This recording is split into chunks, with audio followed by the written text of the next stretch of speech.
This is a short story about Terminators by the Games Workshop Design Studio. The teleporter chamber was dimly lit. Huge cables ran across the ceiling and walls, but there was little spare power for lights. Even though they were in deep shadow, the 5 Marines in Terminator armor moved with precision. Their enhanced sensors helped them pick their way across the floor and duck beneath the conduits. As they lumbered out of the darkness into a dim circle of light in the center of the room, their weapons glinted, showing the Blood Angels' winged insignia. They were watched by 3 Marines in ship fatigues. The first stepped forward, moving in front of a technician making final adjustments to the teleporter. Sound off! Brother Captain Malian's wounds had not healed in time for him to lead the assault, but he had still brought himself down to the teleporter. Although the effort had almost exhausted him, his Marines deserved his attendance. "Brother Sergeant Kinner!" Kinner's power glove creaked as he flexed his fingers. He was always impatient before an assault. He raised his storm bolter and pointed it to the chapter badge on the wall. Relays clicked as a target affixed the range. Kinner's habitual salute had, Malian thought, overtones of disloyalty, but it always seemed to bring him victory.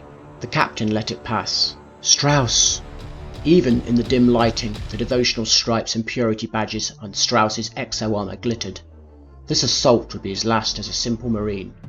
His initiation rite to become a novitiate would take place as soon as he returned, if he came back at all.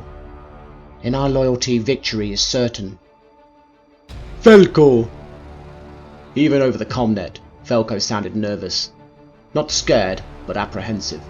This was his first battle as part of a Terminator squad, and he had confessed to the company chaplain that he was worried. He had no wish to embarrass his battle brethren by not pulling his weight, so he had volunteered to be on point duty, the first man teleported into action. Then he would be able to prove himself, even in the company of men such as these. Levi! The bolter's magazine was tiny in comparison to Levi's power glove, but he had no trouble in sliding it home. There was a click as the bolter's catch held the magazine. Levi shook his head, working the helmet seals carefully into place. His suit was battered and scarred and badly in need of repainting. It wasn't even in the proper chapter colours, having come from the Ultramarines' armoury a generation before. Bare metal showed in several places. Levi, however, like many of the suit's previous users, had refused to let the Tech Marines repaint it. Every time its Ultramarine colours had been hidden, the suit's wearer had been killed. Levi maintained that the suit knew it was only borrowed, and even the techs had come to believe the same. They had given up trying to persuade him to have it repainted in the proper colours. Gorias, present and correct, brother Captain. 20 years on, and the man's thick Hive-World accent was still noticeable. Gorias turned and raised the barrels of his assault cannon in salute to the chapter badge, then dropped into a combat stance. He thumbed the cannon into life, and its barrels whirled into action.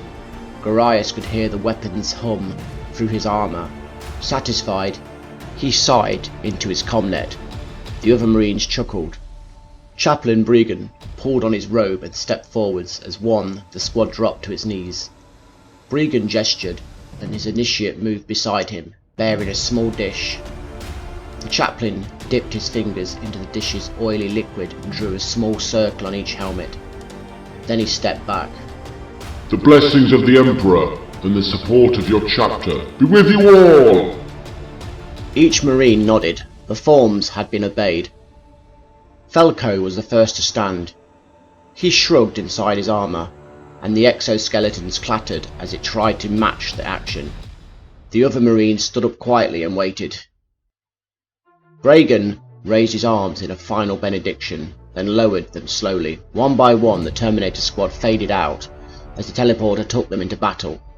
The chaplain looked at the empty space for a moment, then he smiled in satisfaction. By now, the Emperor's enemies would be dying.